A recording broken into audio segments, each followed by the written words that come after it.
Perkenalkan, nama saya Anissa Nur Latifah dengan NIM F11212210003. Sebelum kita membahas tentang anak berkebutuhan khusus, menurut teman-teman, apa sih pendidikan inklusif itu?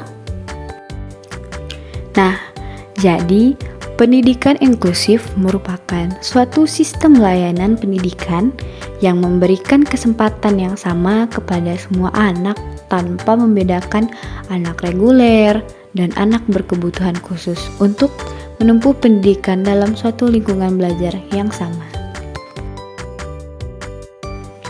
Nah, pada kali ini saya memilih skenario tentang kelas PAUD dengan anak berkebutuhan khusus autisme.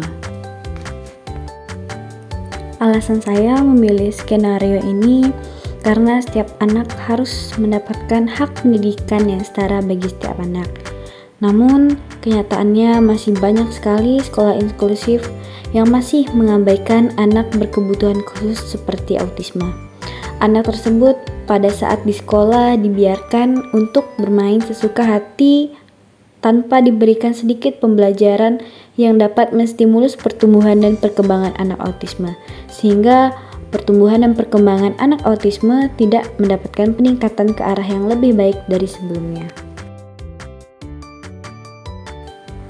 Salah satu yang termasuk dalam golongan anak berkebutuhan khusus adalah anak yang mengalami gangguan Autism Spectrum Disorder atau ASD. Gangguan ini mengakibatkan anak mengalami keterbatasan dari segi komunikasi, interaksi sosial, dan perilaku. Maka dari itu perlu adanya penanganan dalam program individual dan pendidikan khusus untuk mereka serta pengasuhan yang tepat oleh orang tua anak autis. Karakteristik anak autisme. Yuk kita lihat apa saja sih karakteristik anak autisme.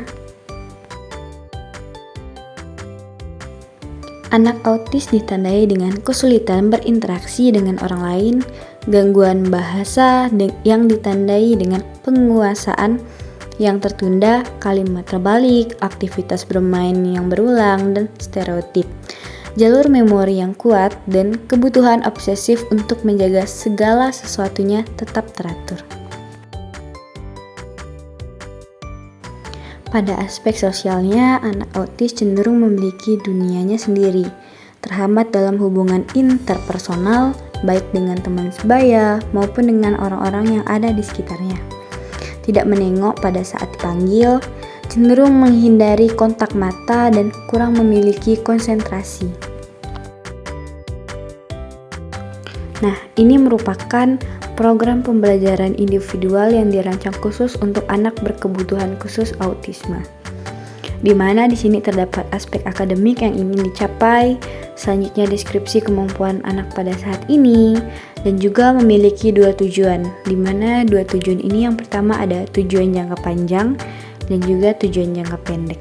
Setelah itu memiliki materi, strategi, dan juga media yang digunakan saat pembelajaran tersebut diterapkan. Di sini terdapat tema sekolah, yaitu tema sekolahku.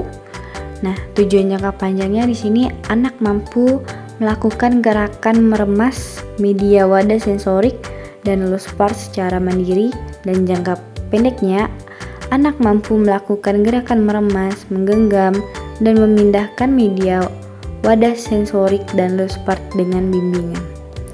Nah, di sini menggunakan tema sekolahku, aktivitas meremas, menggenggam. Strategi adaptasi kurikulum dan metode pembelajaran yang digunakan dalam program pembelajaran individual tersebut meliputi yang pertama ada pemberian aktivitas sensorik, di mana pada program pembelajaran kita harus memberikan sesuatu aktivitas sensorik agar melatih motorik halus anak. Dan juga yang kedua ada latihan bertahap, di mana latihan bertahap ini gunanya untuk lebih cepat mengembangkan aspek perkembangan anak yang ingin dikembangkan. Yang ketiga ada penggunaan media yang sesuai. Yang keempat pendampingan dan bimbingan guru. Jadi anak juga mendapatkan pendampingan dan juga bimbingan dari guru untuk kegiatan belajar mengajar serta pendekatan berbasis tematik. Nah, setelah kita membuat program pembelajaran individual, sekarang kita bisa menggunakan strategi bagaimana cara mengukur keberhasilan suatu program pembelajaran individual tersebut. Nah, yang pertama, observasi perkembangan motorik halus anak. Guru dapat mengamati secara langsung bagaimana anak merespon aktivitas yang diberikan oleh guru. Guru juga dapat mencatat apakah anak sudah mampu meremas, menggenggam, dan juga memindahkan suatu objek dengan mandiri atau masih membutuhkan suatu bantuan. Yang kedua, melakukan penilaian berdasarkan target jangka panjang dan jangka pendek. Nah, jadi pada program pembelajaran individual sudah tertera tujuan jangka panjang dan jangka pendek. Nah, kita bisa melihat dan bisa mengukur dengan kita melihat apakah anak tersebut telah mencapai target yang telah ditetapkan pada jangka pendek maupun jangka panjangnya.